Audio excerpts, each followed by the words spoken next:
প্রিয় ছাত্রছাত্রীরা, আপনারা যারা কলেজে ভর্তির জন্য অনলাইনে আবেদন করেছিলেন, আপনাদের ভর্তির মেরিট লিস্ট এবং ওয়েটিং লিস্ট আমাদের কলেজের ওয়েবসাইটগুলিতে দিয়ে দেওয়া হয়েছে। আপনারা সেখান থেকে দেখে নিতে পারেন। মোটামুটি প্রায় সব কলেজেরই কলেজ ওয়েবসাইটেই মেরিট লিস্ট দিয়ে দেওয়া হয়েছে।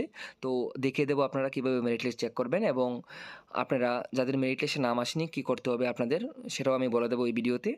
তো যারা আপনারা কলেজে এডুকেশন মেজর বা মাইনর নিয়ে পড়াশোনা করবেন, তো আপনারা যদি টিউশন করতে চান তাহলে যোগাযোগ করতে পারেন এই নম্বরে। এখানে এমবিবি কলেজের আমি একজন টিচার, একজন এডুকেশনের। তো আপনারা যদি চান যোগাযোগ করতে পারেন আমার সঙ্গে।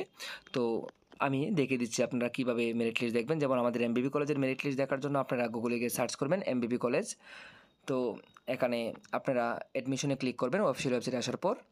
তারপর নিচের দিকে স্ক্রল করে দেখতে পারবেন এখানে confirm merit list 1, confirm merit list 2 এবং ওয়েটিং লিস্ট, এখানে সব কিছু কিন্তু দেওয়া আছে। তো সেই অনুযায়ী আপনারা যদি এখানে ক্লিক করেন তাহলে কিন্তু আপনাদের মেরিট লিস্টটা ওপেন হয়ে যাবে। তো সেই অনুযায়ী কিন্তু আপনারা দেখে নিতে পারবেন। এখানে প্রত্যেকটি সাবজেক্টেরই মেরিট লিস্ট দেওয়া আছে, এবং আপনাদের ভর্তির জন্য কী কী লাগবে সেটাও কিন্তু মেনশন করে দেওয়া হয়েছে। তো এবং আপনাদের ভর্তির জন্য কী কী লাগবে সেটা কিন্তু এখানে দিয়ে দেওয়া হয়েছে। তো আপনারা সেটাও ডাউনলোড করে নিতে পারেন, আপনাদের ভর্তির জন্য কী কী ডকুমেন্ট লাগবে।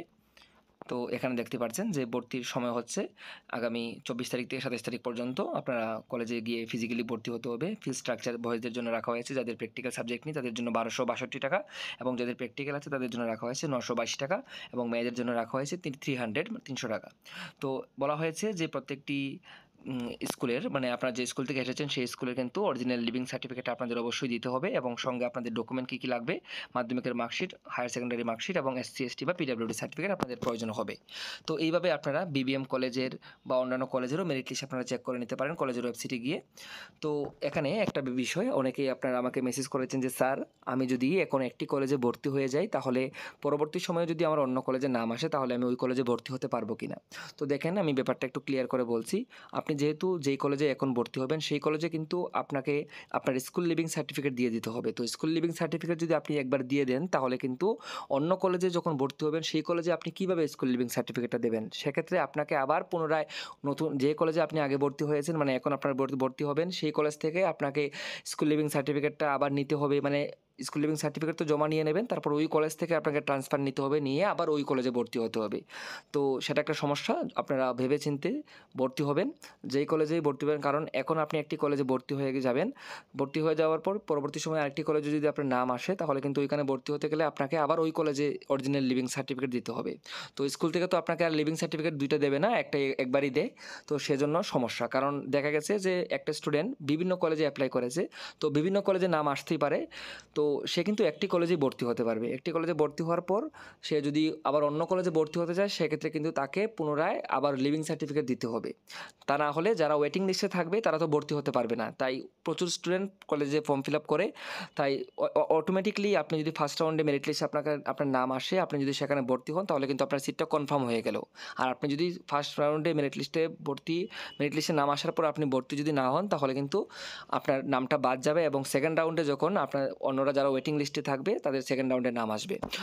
ইতিমধ্যেই স্টুডেন্টরা আমাকে জানিয়েছেন যে বিভিন্ন কলেজের ওয়েবসাইট খুলছে না। তো আপনারা অবশ্যই প্যানিক হবেন না, সার্ভার ইস্যুর কারণে এমন হচ্ছে, চিন্তা করবেন না, দেখতে পারবেন। আবার অনেকেরই আপনারা আমাকে বলেছেন যে স্যার আমার তো ফার্স্ট রাউন্ডে নাম আসেনি, আমি এখন কি করব। তো যাদের ফার্স্ট রাউন্ডে মেরিট লিস্টে নাম আসেনি আপনারা অপেক্ষা করুন, আপনাদের সেকেন্ড রাউন্ডে নাম আসতে পারে। যদি আপনি ওয়েটিং লিস্টে থাকেন তাহলে আপনাদের সেকেন্ড রাউন্ডে নাম আসতে পারে, আর যদি আপনি ওয়েটিং লিস্টেও না থাকেন তাহলে আপনাকে অপেক্ষা করতে হবে সেকেন্ড রাউন্ডে কখন ওয়েটিং লিস্ট বের হবে। তো এই হচ্ছে কথা। তবে আমি একটা কথা বলে রাখছি, এখানে চিন্তার কোনো কারণ নেই। প্রত্যেকটা স্টুডেন্টই আপনারা কলেজে ভর্তি হতে পারবেন, এবং সেটা নিয়ে চিন্তার কোনো কারণ নেই। মনে করুন আমার বাড়ি কাঞ্চনপুর, তো আমি কাঞ্চনপুর কলেজে ভর্তি হতে চাই, আমি অন্য কোনো কলেজেই ভর্তি হতে চাই না, কারণ আমার পক্ষে সম্ভব না বাইরের কোনো কলেজে গিয়ে পড়াশোনা করা। তাহলে তো আমি কাঞ্চনপুর কলেজেই ভর্তি হব। তো প্রথম রাউন্ডে হয়তো কাঞ্চনপুর কলেজে আমার নাম নাই আসতে পারে, কিন্তু আমি কোনো না কোনো রাউন্ডে আমি কাঞ্চনপুর কলেজে ভর্তি হতে পারবো। তো এই হচ্ছে ব্যাপার। তবে শহরের যে কলেজগুলি রয়েছে, আগরতলা শহরের যে কলেজগুলি, এই কলেজগুলিতে ভর্তি যে আমি হতেই পারবো এমন কোনো কনফার্ম নেই, কারণ এখানে প্রচুর পরিমাণ স্টুডেন্ট থাকে এবং সিট ক্যাপাসিটি নির্দিষ্ট থাকে। তো এই হচ্ছে কথা। আশা রাখছি আমি মোটামুটি আপনাদের বোঝাতে পেরেছি। তো যারা এডুকেশন নিয়ে আপনারা পড়াশোনা করবেন মেজর মাইনর, আপনারা যদি টিউশন পড়তে চান তাহলে যোগাযোগ করতে পারেন আমার সঙ্গে। কথা হচ্ছে পরবর্তী ভিডিওতে নতুন আরেকটি টপিক নিয়ে।